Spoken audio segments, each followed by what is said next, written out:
नमस्कार, आप देख रहे हैं मिथिला समाचार। आज राहुल गांधी दरभंगा पहुंचे थे, लेकिन पहुंचने के दरमियान में काफ़ी जो है सो पॉलिटिकल ड्रामा हुआ, जो आए दिन होते ही रहता है। जैसे पिछले बार हम लोगों ने देखा था, संभल हो या कहीं भी जाते हैं, असम वाली बात हो या असम जाने की इच्छा हो, लेकिन लीडर अपोजिट को जिस ढंग से जहाँ पे हेलीकॉप्टर लैंड किया, उसके बाद दरभंगा में जहाँ पे लोकेशन पे जो है सरकार के द्वारा अनुमति नहीं मिला गया, फिर भी वो 1.5 किलोमीटर तक प्रशासन के साथ बात करते हुए एसपी डीएम किसी की बात ना माने, बल्कि शासन प्रशासन में ये देखा जाता है कभी भी बिहार के किसी भी बिहार में खासकर किसी भी नेता को कहीं भी जाने से नहीं रोका जाता है। लेकिन फिर भी राहुल गांधी जो है सो छात्र अंबेडकर छात्रावास पहुँचे। छात्रावास जो है जहाँ पे 500 से 600 बच्चे रहते हैं दलित परिवार के, उनको 1,000 रुपये कैश मिलता है सरकार की तरफ से, साथ साथ 9 किलो चावल और 6 किलो गेहूँ। उसके साथ उन्होंने बहुत सारी बातें की और उस मंच से तो हम लोग जो है राहुल गांधी की बातों को सुनाएंगे। लेकिन जिस ढंग से आज दरभंगा में जो ड्रामा चला खास करके राहुल गांधी के आगमन पर, उसे देखने को मिलता है कि खास करके एनडीए की सरकार, खासकर नीतीश कुमार राहुल गांधी को लेकर कितना एग्रेसिव है। अब का उनको स्पॉट तक पहुंचने में कितनी सारी परेशानियों का सामना करा। बहुत सारा वीडियो है, लेकिन उस वीडियो को हम नहीं सेंड कर रहे हैं।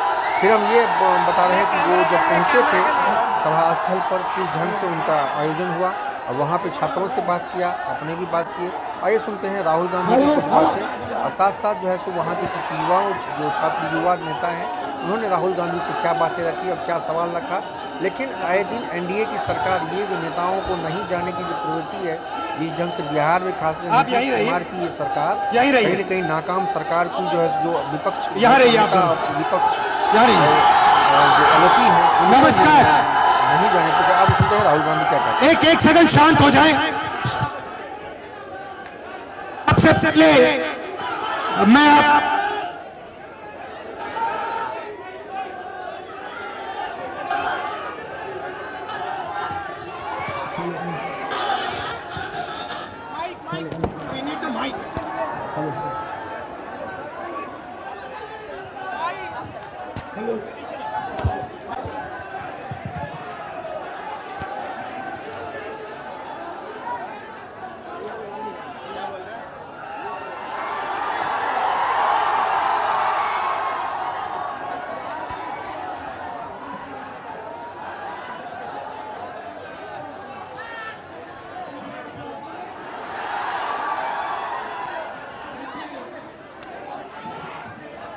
आप लोग सब लोग जाइए, आप साथ में ऑफिशियल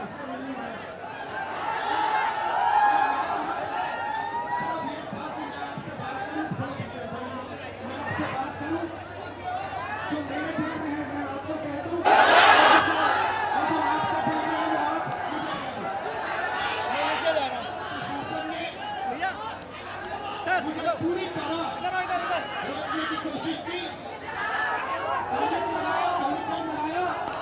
और मैं पीछे के रास्ते से आपके यहां आ गया। देखिए, दलित, पिछड़ा वर्ग, अति पिछड़ा वर्ग, आदिवासी वर्ग, आपके खिलाफ इस देश में 24 घंटा अत्याचार होता है। आपको दबाया जाता है, आपको शिक्षा के सिस्टम में रोका जाता है, आपके खिलाफ पेपर लीक किया जाता है और आपके करियर को रोकने के लिए, खत्म करने के लिए किया जाता है। हमने 3 मांगे की हैं। सबसे पहले जाति जनगणना, सही तरीके का जाति जनगणना जो हमने तेलंगाना में किया। दूसरी बात,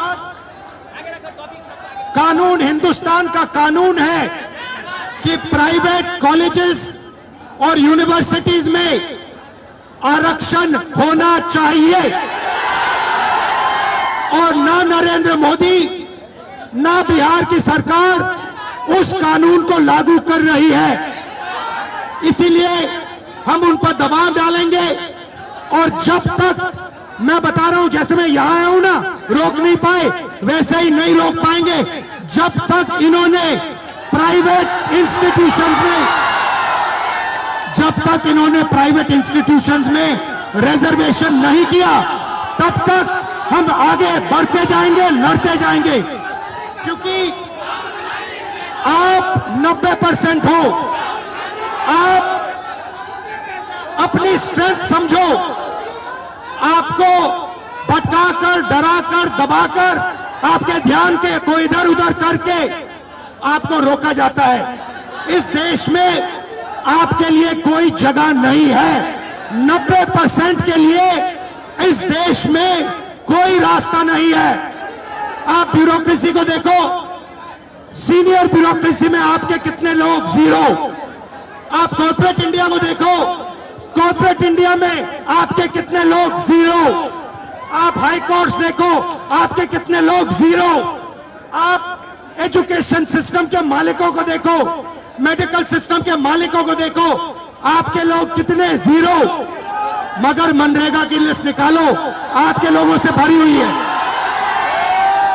मजदूरों की लिस्ट निकालो, आपके लोगों से भरी हुई है। सारे के सारे कॉन्ट्रैक्ट्स, सारा का सारा धन 5-10% के हाथ में जाता है, और आपको उल्टी सीधी बात बताकर आपके ध्यान को इधर उधर कर दिया जाता है। आपको एक साथ खड़ा होना है, और 3 मांगे हैं। पहली मांग जाति जनगणना, दूसरी मांग प्राइवेट इंस्टीट्यूशंस में, प्राइवेट स्कूल्स और कॉलेजेस में रिजर्वेशन, अति पिछड़ा का, ओबीसी का, दलित का, आदिवासी का। तीसरी बात एससी एसटी सब प्लान, जो आपका पैसा है, जो आपको नहीं दिया जाता है, आपको वो दिया जाना चाहिए। ये 3 चीजें कहने में आपसे आया था। और ये बात समझिए, आप एक बात समझिए, बिहार की पुलिस ने अभी मुझे रोकने की कोशिश की, रोक नहीं पाई। पता है क्यों नहीं रोक पाई?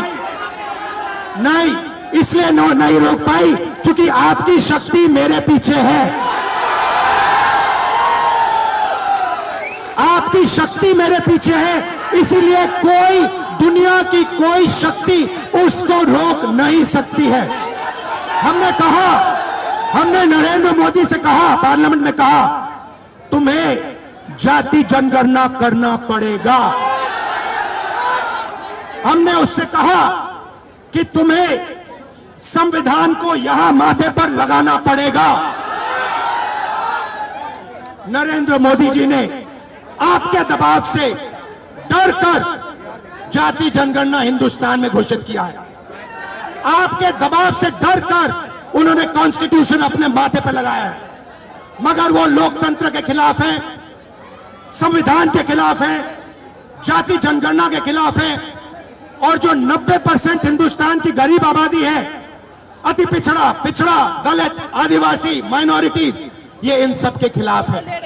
ये अदानी अंबानी की सरकार है, ये आपकी सरकार नहीं है। आपने इतने प्यार से मेरी बात सुनी, इसके लिए आप सबको दिल से बहुत बहुत धन्यवाद। मैं जानता हूं एससी एसटी, अति पिछड़ा हॉस्टल्स में यहां क्या होता है। मैं आपको गारंटी देता हूं, जैसे ही हिंदुस्तान में सरकार आएगी, जैसे ही बिहार में हमारी सरकार आएगी, हम ये सारा का सारा बदल देंगे, और आपके लिए जो होना चाहिए वो करके दिखाएंगे। आप सबका बहुत बहुत धन्यवाद। नमस्कार, जय हिंद।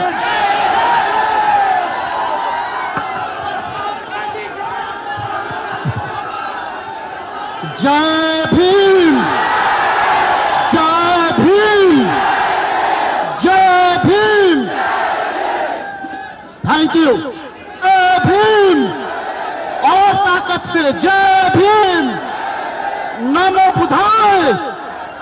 जय भीम, जय भीम।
हेलो। अच्छा, आप में से कोई बोलना चाहता है?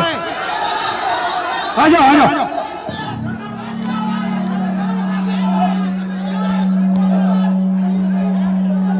आपका नाम? प्रदीप सर, प्रदीप।